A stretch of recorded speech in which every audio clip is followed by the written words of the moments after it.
स्वागत दोस्तों आपका Uttarakhand next exam YouTube channel में। तो दोस्तों आज हम एक सीरीज स्टार्ट करने वाले हैं कि उत्तराखंड का इतिहास से संबंधित जो है चंदवन पार्ट 1 है और एक क्वेश्चन आपको इस सीरीज में आगे देखने को मिलेगा। तो दोस्तों वीडियो को स्टार्ट करते हैं। तो पहला क्वेश्चन आता है कि उस चंद राजा का नाम बताइए जिसने खरसिया टोला डांडा में आलमनगर नगर की स्थापना की। जो आलमनगर नगर है, अल्मोड़ा जिसको भी बोला जाता है, ठीक है, उसकी स्थापना की कौन थे? वो सोमचंद थे, हरचंद थे, बालकुला चंद या रुद्रचंद। तो इसका राइट आंसर हो जाता है ऑप्शन सी, बालो कल्याण चंद। और कब की थी ये? 1563 में। कब की गई थी? 1563 में। ठीक है, व्याख्या देख लेते हैं इसकी।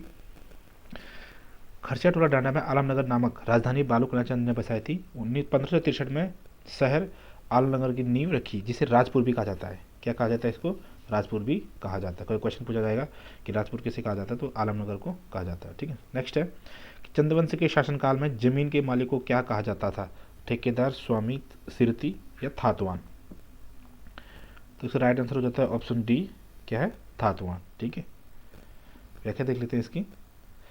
ठीक है, इसमें जो चंद्रकाल था उसमें किस प्रकार से विभाजन हुआ था, जैसे जिला यहाँ बनते उस टाइम से किस प्रकार से विभाजन था। तो देखिए, पहले ऊपर मंडल था, मंडल के नीचे देश था, देश के नीचे परगना था, परगना नीचे गरखे और गरखे के नीचे गांव था। सबसे छोटी इकाई गरखे थी और सबसे बड़ी इकाई मंडल थी। ठीक है, अब अगर प्रशासन की इकाई की बात करेंगे, सबसे बड़ी कौन सी थी? देश थी। ठीक है, और व्याख्या देखते हैं इसकी। प्रशासन की सबसे बड़ी इकाई राज्य तथा सबसे छोटी इकाई गांव थी। ठीक है, जो ये है देश से राज्य भी कहा जाता था। ठीक है, इसका भी ध्यान रखें आप। कत्यूरी प्रशासन में भूमि मापन अधिकारी को क्या कहते थे? इसको बोलते थे परमावतार। नेक्स्ट है कि किस चंद राजा ने जुआनियों पर कर लगाया था? सोमचंद, जगतचंद, लक्ष्मीचंद और देवचंद। तो दोस्तों जो राइट आंसर हो जाता है इसका ऑप्शन बी, इसका राइट हो जाता है जगतचंद। जगतचंद के बारे में बता दूं मैं आपको कुछ टॉपिक, जो फैक्ट। इसके काल को क्या कहा जाता था? स्वर्ण काल भी कहा जाता था। कुमाऊं का स्वर्ण काल पूछा जाएगा किसके, किस चंद्रवंश किस चंद्र शासक के काल को कहा जाता था? तो किसके काल को कहा जाता था? जगतचंद के काल को कुमाऊं का स्वर्ण काल भी कहा जाता था। और इससे संबंधित जो ताम्रपत्र है वो है बरम। बरम ताम्रपत्र भी इससे संबंधित है। कौन सा ताम्रपत्र है? बरम। ठीक है, बरम, बरम ताम्रपत्र। व्याख्या देखते हैं इसकी। जगत चंद के काल को कुमाऊं का स्वर्ण काल भी कहा जाता है। जगत चंद एवं फतेह शाह का युद्ध श्रीनगर में हुआ था। बरम ताम्रपत्र का संबंध किससे है? जगत चंद से। कभी क्वेश्चन पूछा जाए कि जगत चंद्र और फतेह शाह का युद्ध कहाँ हुआ था? कहाँ पर हुआ था? श्रीनगर गढ़वाल में। ठीक है, इस चीज़ का ध्यान रखें, श्रीनगर गढ़वाल में। नेक्स्ट है कि मध्यकालीन चंद शासक के समय गौशालों को क्या कहा जाता था? उठोला, अठोला, आंगन या ठठोला। तो इसका राइट आंसर हो जाता है ऑप्शन डी, ठठोला। व्याख्या देखते हैं इसकी कि चंद शासनकाल के समय गौशाला को ठठोला के नाम से जाना जाता था। दोस्तों हमने एक अजय रावत, जो हमारी उत्तराखंड की बुक होती है, उत्तराखंड का समग्र राजनीतिक इतिहास, उससे संबंधित हमने एक ई बुक बनाई है, जिसमें हमने उसको पूरा वन लाइनर फॉर्म और ऑब्जेक्टिव फॉर्म में रखा हुआ है। और साथ ही हमने उस ई बुक में प्रीवियस ईयर हिस्ट्री के जो भी क्वेश्चन आए हैं उत्तराखंड हिस्ट्री के, वो कुछ क्वेश्चन उसमें डाले हुए हैं। 70 से 80 के बीच में उसमें क्वेश्चन है। तो अगर आप वो ई बुक खरीदना चाहते हैं तो उसका लिंक मैं डिस्क्रिप्शन बॉक्स में डाल दूंगा, वहाँ से वो ई बुक आप खरीद सकते हैं।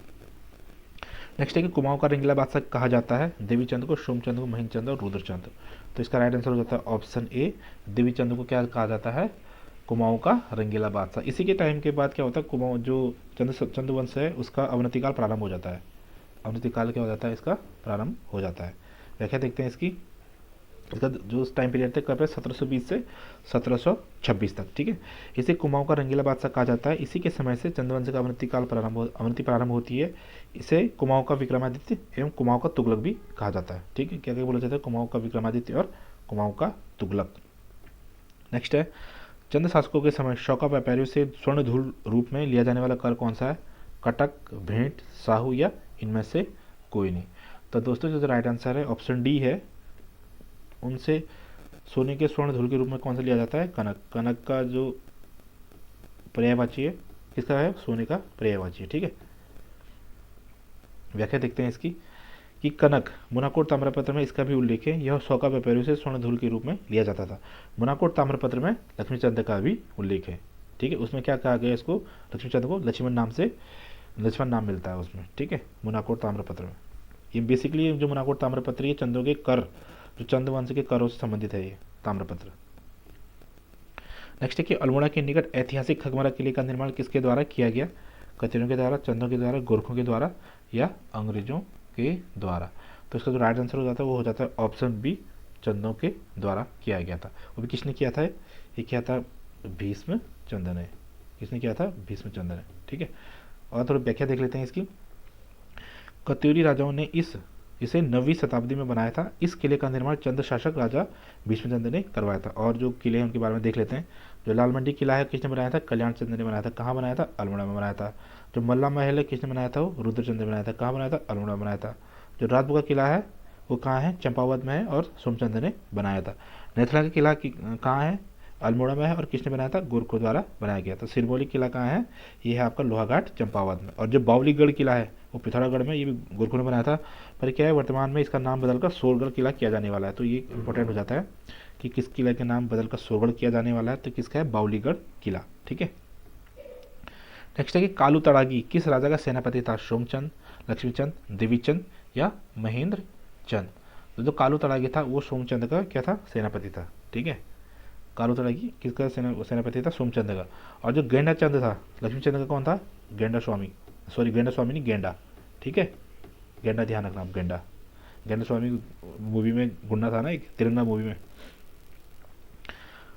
सोमचंद चंद्रवंश का संस्थापक था जिसका सेनापति कालू तड़ागी था। गेंडा चंद्र शासक लक्ष्मीचंद का सेनापति था। एक और फैक्टर रुद्रचंद से रिलेटिव है कि रुद्रचंद द्वारा अपने राज्य के युवाओं को बनारस तथा कश्मीर में संस्कृत की शिक्षा प्राप्त करने के लिए भेजा गया था। अगर क्वेश्चन बनता है कि किस चंद्र शासक ने कि अपने राज्य के युवाओं को कश्मीर में संस्कृत की शिक्षा के लिए भेजा था, किसने भेजा था? रुद्रचंद ने भेजा था। नेक्स्ट है बागेश्वर शिलालेख के अनुसार प्रथम कत्यूरी शासक कौन था? खरपतदेव, धर्मपाल, बसंत देव। तो इसका राइट आंसर हो जाता है ऑप्शन सी, बसंत देव है। और जो बसंत देव के बाद ही खरपर वंश की स्थापना होती है। ठीक है, व्याख्या देखते हैं इसकी। कार्तिकेयपुर राजवंश या कत्यूरी वंश का प्रथम शासक बसंत देव था। इसने ही कार्तिकेयपुर राजवंश की स्थापना की थी। और जो कत्यूरी जो बोला गया था, पहली बार जो शब्द यूज किया था किसने किया था? एटकिंसन ने किया था। ये भी ध्यान रखें आप, किसने किया था? एटकिंसन ने इस शब्द का प्रयोग किया था। जो कत्यूरी कार्तिकेयपुर राजवंश है ये तीन परिवार ने राज किया इसमें, जिसमें कुल 14 शासक हुए और 700 से 1050 ईस्वी तक इनका शासनकाल रहा। तो इसमें प्रथम परिवार था वो बसंत देव था और उसका अंतिम शासक जो था उसका था त्रिभुवन राज। वो किस वंश का था? खरपर वंश का था। ठीक है, जो द्वितीय परिवार था वो निम्बर वंश था और निम्बर ने ही इसकी स्थापना की थी। उसका अंतिम शासक था भूदेव।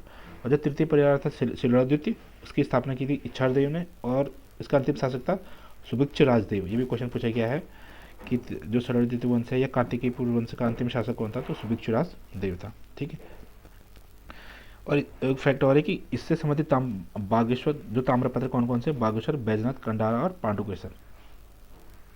ठीक है, इन चारों का आप ध्यान रखेंगे। और बैजनाथ, ठीक है, बैजनाथ कहाँ है?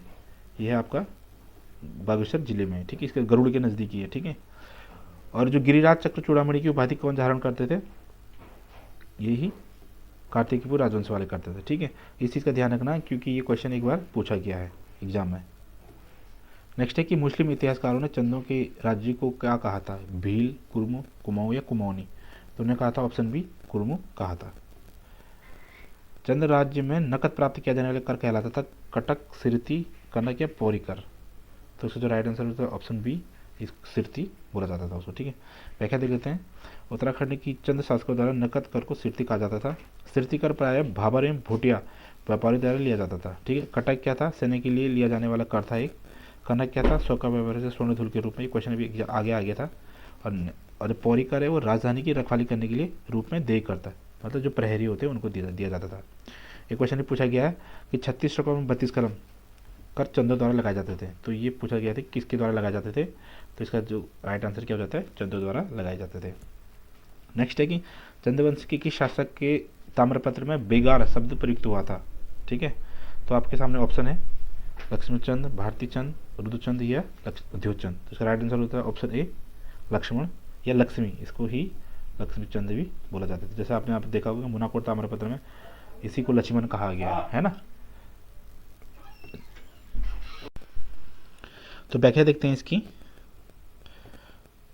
तो व्याख्या में है कि लक्ष्मीचंद 1597 में चंद्रवंश की गद्दी पर बैठा था। ठीक, कब बैठा था? 1597 चंद्र गद्दी पर बैठा था और यह रुद्रचंद का छोटा पुत्र था। ठीक है, इसे लक्ष्मणचंद के नाम से भी जाना जाता है। अब देखते हैं कि लक्ष्मणचंद के बारे में जानकारी कहाँ से मिलती है। मोनाकोट ताम्रपत्र से मिलती है। यह चंद्रवंश का 46वें राजा था और इसके पिता कौन थे? रुद्रचंद्र थे। ठीक है। और इसका उत्तराधिकारी कौन था? दिलीप चंद्र था। दिलीप चंद्र की मृत्यु कैसी हुई थी? क्षय रोग से हुई थी। और देखते हैं कि लक्ष्मीचंद ने गढ़वाल में 7 बार आक्रमण किया तथा इन्होंने इसके द्वारा न्यूली और विस्टाली कचेरी बनाई गई। जो न्यूली कचेरी थी वो आम जनता के लिए थी और जो विस्टाली थी वो सैनिक मामलों के लिए थी। इसके द्वारा ज्यूली और सिरती नामक कर भी लगाई गई। ठीक है। नेक्स्ट है कि चंद्रवंश का प्रथम शासक जिसने डोटी राज्य की अधीनता स्वीकार नहीं की, ये भी ध्यान रखना कि नहीं की लिखा हुआ है। कौन सा? भीष्मचंद्र, कल्याणचंद्र, रुद्रचंद्र और भारती चंद। तो कौन सा इसका right answer? Option D, Bharati Chand इसका राइट आंसर है। देखते हैं कि भारती चंद्र प्रथम चंद्र शासक था जिसने डोटी राज्य की अधीनता स्वीकार नहीं की। वह 12 साल तक डोटी राज्य पर घेरा डाले रहा। यह चंद्रवंश का सबसे पराक्रमी शासक था। डोटी पर विजय कब की थी इसने? 1451 से 1451-52 में। ठीक है। इस अभियान के तहत कौन सी जाति का उद्भव हुआ था? नायक जाति का उद्भव हुआ था और इसी के लिए कुमाऊं परिषद के प्रयासों से नवंबर 1919 में नायक सुधार समिति का गठन किया गया, जिसकी पहली बैठक कहाँ हुई थी? नैनीताल में हुई थी। नेक्स्ट है कि किसने चंद्र शासन काल की तुलना पंचायत राज के तुल्य माना है? पंचायती राज के तुल्य माना है। डबराल ने, तारादत्त गहरोला, हरिकृष्ण रतौड़ी और बद्रीदत्त पांडे। तो इसका राइट आंसर हो जाता है ऑप्शन डी, बद्रीदत्त पांडे। ठीक है। ये आपके सामने ये रहा। दोस्तों अगर आप ये जो ई बुक है हमारी उत्तराखंड का समग्र राजनीतिक इतिहास, इसमें मैंने आपको बता दिया है कि इसमें हमने इस पूरी बुक को कवर किया है, ऑलमोस्ट कवर किया हुआ है, जिसमें हमने 1 लाइनर और ऑब्जेक्टिव फॉर्म में क्वेश्चन रखे हैं। साथ ही इसमें हमने जो प्रीवियस ईयर है उत्तराखंड के कुछ 70 से 80 क्वेश्चन उनको भी ऐड किया हुआ है। ठीक है। तो आप अगर इसे खरीदना चाहते हैं तो इसका लिंक मैं डिस्क्रिप्शन बॉक्स में डाल दूंगा। और साथ ही अगर आप उत्तराखंड वन दरोगे की तैयारी करना चाह रहे हैं, जिसका पेपर मार्च में बताया UPSSC ने, तो अगर आप इसकी भी ई बुक खरीदना चाहते हैं तो आप हमारे फिर वही कि मैं इसका भी लिंक डिस्क्रिप्शन बॉक्स में डाल दूंगा। जो ये ई बुक है इसमें हमने क्लास 9th और 10th के NCERT को कवर किया हुआ है। सबसे बड़ी बात ये क्लास 9th और 10th है, जो सिलेबस दिया था UPSSC ने पहले, उसी के अकॉर्डिंग ये बुक बनाई गई है। तो दोस्तों अगर आपको वीडियो पसंद आए तो वीडियो को लाइक करना, जो नए दोस्त हैं चैनल को सब्सक्राइब कर सकते हैं। मिलते हैं आपको नेक्स्ट वीडियो में, तब तक के लिए जय हिंद, जय उत्तराखंड।